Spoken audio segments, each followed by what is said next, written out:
কুয়াশাচ্ছন্ন সকালে খেজুর রসের পায়েস খেতে কার না ভালো লাগে, কিন্তু রস না থাকলে তাই বলে কি খেজুর রসের পায়েস খাবো না? খেজুর রসের পায়েস বা ক্ষীর যেটাই বলেন, তার জন্য আমি নিয়ে নিচ্ছি এখানে 1 লিটার পরিমাণ পানি। আমি রস ছাড়াই এই পায়েসটি তৈরি করব। এখানে আমি 1/2 কাপ চাল ভিজিয়ে রেখেছি। এটাকে আতপ চাল বলে, এটার নাম জানি না, তবে এটা খুব সুগন্ধি একটা চাল, আর নতুন চালের ঘ্রাণটা অনেক সুন্দর হয়ে থাকে। পানিতে যখন বলক উঠে আসবে তখন আমি 1 থেকে 1.5 ঘন্টা ভিজিয়ে রাখা চালটা দিয়ে দেব। তার আগে আমি এই তেজপাতা দিয়ে পানিটা আরেকটু ফুটিয়ে নেব, যাতে তেজপাতার ঘ্রাণটা পানির মধ্যে চলে যায়। তারপরে চালটা দিয়ে দেব, ভালো করে দিয়ে একটা নাড়া দিয়ে এর মধ্যে 1 চিমটি পরিমাণের লবণ আপনি চাইলে দিতে পারেন, তাহলে চালটা খুব ভালো সেদ্ধ হবে।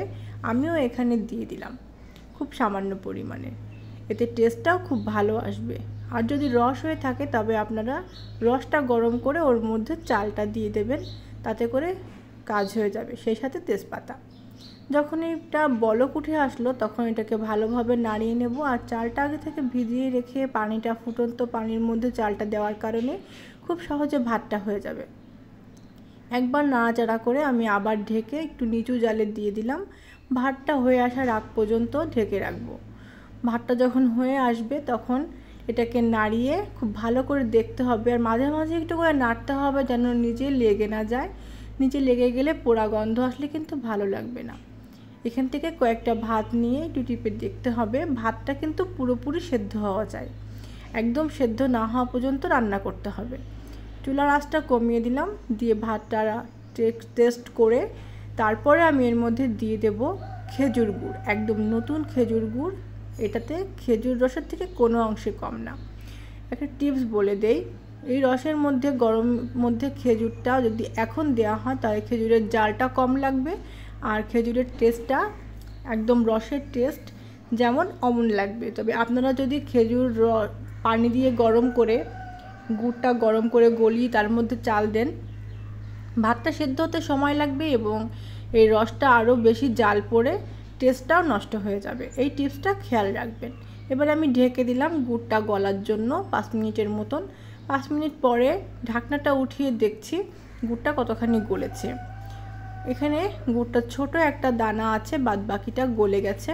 তো আমি এখন চুলার ভলিউমটা লোতে দিয়ে রেখেছি, এটাও 1 মিনিটও লাগবে না, গলে যাবে। ভিউয়ার্স, লাইক কমেন্ট সাবস্ক্রাইব করে রাখবেন যদি রান্নাটা ভালো লেগে থাকে। পাশে থাকা বেল আইকনে ক্লিক করে রাখবেন পরবর্তী রান্নার নোটিফিকেশান পাওয়ার জন্য।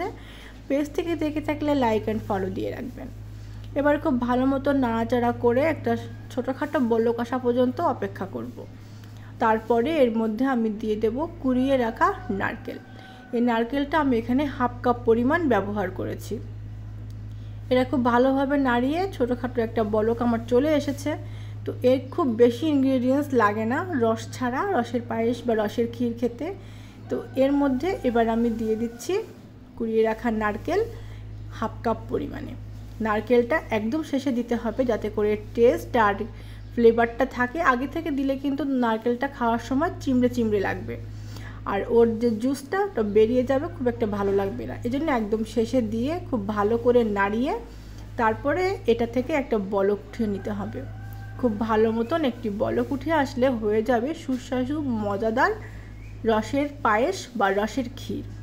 তো এটা আপনারা রাত্রে রান্না করে সকালে খেতে পারেন বা সকালে রান্না করে বিকালে খেতে পারেন। এটা গরম গরম যেমনি মজা লাগে, ঠান্ডা হয়ে গেলেও ঠিক একই রকম মজা লাগে, আর তার থেকে বেশি মজা লাগে অবশ্যই ঠান্ডা করে খেলে। তো এখানে বলক উঠে এসেছে আর আমার পায়েসটা হয়ে গেছে। বলক উঠে আসলে আমি চুলাটা বন্ধ করে দিয়ে এটাকে ঢেকে রেখে দেব এর উত্তপ্ত গরমটা একটু কমে আসার আগ পর্যন্ত। খুব ভালো মতন বলকটা যখন উঠে গেল তখন আমি এটাকে চুলাটা বন্ধ করে অফ করে রেখে দেব। আর ভিউয়ার্স, এই রসের পায়েসটা আপনারা কারা পছন্দ করেন? দেখেন চালটার কালারটা কেমন পরিবর্তন হয়ে এসেছে, ভাতটা একদম হয়ে গেছে। আর গোল চামচ থাকলে তাই দিয়ে একটু ঘুটে নেবেন। যদি যারা আস্ত আস্ত ভাতটা পছন্দ না করেন, ভাঙা ভাঙা ভাত পছন্দ করেন, তারা এই গোল চামচ দিয়ে একটু ঘুটে নিলে ভাতগুলো ভেঙে যাবে।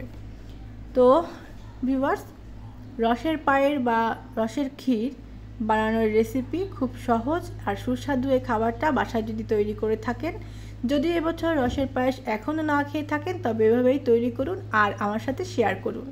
এই ছিল আজকের রেসিপি। সবাই সুস্থ থাকবেন। আল্লাহ হাফেজ।